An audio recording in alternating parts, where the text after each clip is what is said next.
Hey friends, thanks for joining me today. It's great to be back with you guys. It's been a couple weeks since I got to do one of these videos, and so I just wanted to spend a few minutes with you guys talking about the Psalms that we're reading this week. We're in this portion of the book of Psalms that's where there's all these Psalms that are known as Psalms of Ascent. And the general idea behind it is looking up.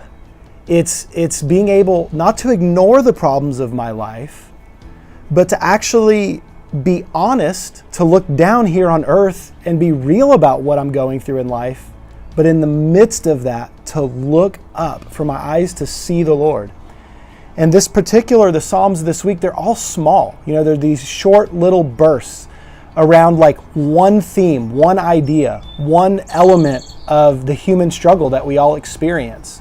But each of them has something in common because there's a looking to the Lord in the midst of whatever the specific struggle is. So I want to give you a sense of this. Psalm 123 opens by saying, "To you I lift up my eyes, O you who are enthroned in the heavens." So I don't ignore what's happening on earth. I look up from the midst of my striving and my struggling, and I look to you, Lord.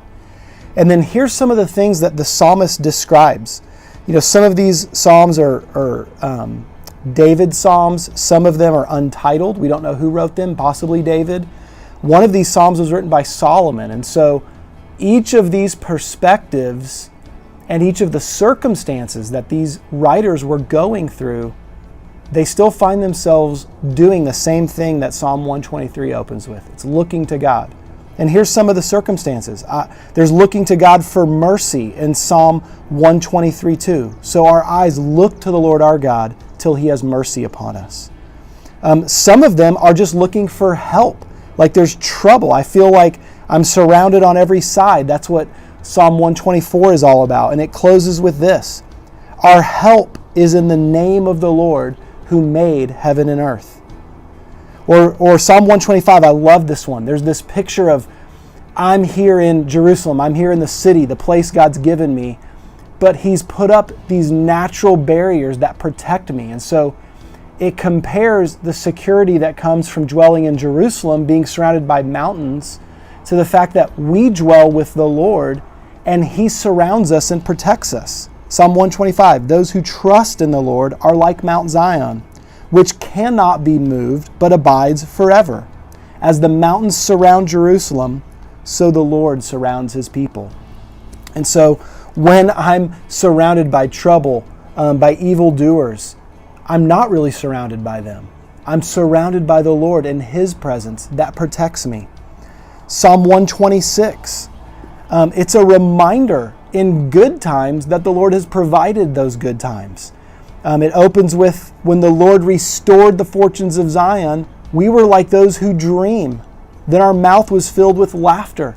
Listen, there's times where life is so good, what the Lord is providing, I feel it, I'm experiencing it. It feels almost like a dream. But the psalmist isn't in that specific season in this moment, because then he begins to talk about sorrow and trouble. And he says in verse 4, "Restore our fortunes, O Lord. Those who sow in tears shall reap with shouts of joy. He who goes out weeping, bearing the seed for sowing, shall come home with shouts of joy, bringing his sheaves with him." And so the psalmist is able to look in the midst of his sorrow and say, "Lord, I remember the times of joy that were before, and I'm believing that today, in my sorrow, that seeds are being sown that will produce joy and harvest." And then finally, Solomon talks, and I have to imagine he's in the midst of building God's temple when he writes this. But he writes, "Unless the Lord builds the house, those who labor, labor in vain. Unless the Lord watches over the city, the watchman stays awake in vain." Listen, through all of these Psalms, there's like this picture, this idea of the ebbs and flows of life. There's, I've gotten myself in trouble and I need mercy. I'm in the midst of hard circumstances. And Lord, I just need you to surround me and protect me. I even feel under attack by an enemy. But Lord, I look to you for help. There's a sense that, hey, I'm just going through hardship. Lord, it feels like a distant dream when life was good. And right now things are they're just hard. But in each psalm, consistently, the idea is, God, I look to you for help. Even the psalm where Solomon's like, hey, I'm working, I'm active, I'm building, I'm busy, like my hand is to the plow. He's even saying, Lord, even in my striving, when I'm working hard and there's a lot going on and I'm just being diligent, that it's vain without the Lord's help, unless I'm truly looking to him. And friends, here's the idea. The idea behind all of this is that in whatever season of life we're in, there is something available to us that only God can provide. And we find it here in Psalm 127, verse 2. It is in vain that you rise up early and go late to rest, eating the bread of anxious toil, for he gives to his beloved sleep. You know, one of the messages of the gospel is that Jesus is our Sabbath rest.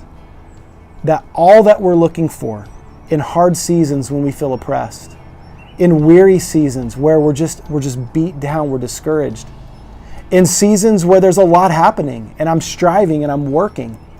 In all of these seasons, we are looking for something. We're looking for rest. We're looking for comfort. And the psalmist affirms that we find that in the Lord. The Psalms, of a sense, remind us, whatever my condition, whatever my season, I look to the Lord because in him and him alone, I find rest. Listen, I'm not going to find rest in striving to provide that for myself. I'm not going to find rest in the midst of a weary world. And listen, friend, the real danger is that we try to hide from the things that are difficult. And so we ignore them, we tune out, we shut ourselves out from the difficulty around us. But we don't find rest there either. One of my favorite movies is the movie What About Bob? I don't know if you've seen that movie with Bill Murray.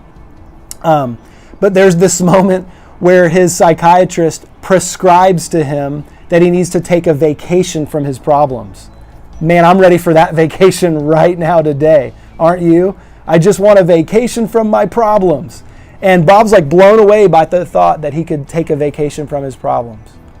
Well, listen, the only way to really do that, the only way to get any kind of rest or break, it's not by hiding from the problems of this life. It's also not by trying to fix them all ourselves or to just be overwhelmed by them and mourn and weep. Instead, we can bring our willingness to work. We can bring our desire to weep over the things that are broken.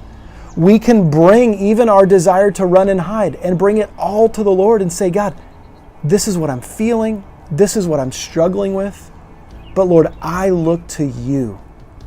I bring my desire to work to you and say, God, direct me where I should go. What work should I do? And what work belongs only to you? And so I'm going to trust you in that. Lord, there are things that are right to be weary about, to be tearful over. But Lord, I'm going to sow those tears as prayers.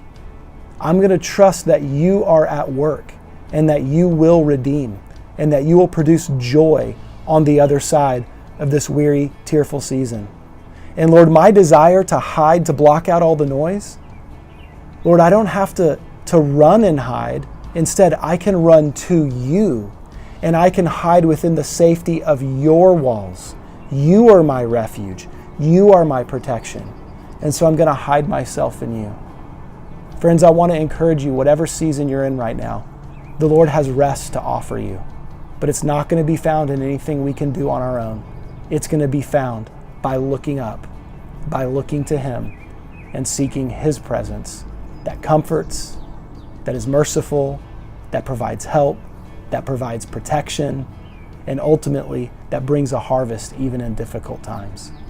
The Lord's building the house, and He's watching the walls of that house, and He's got us.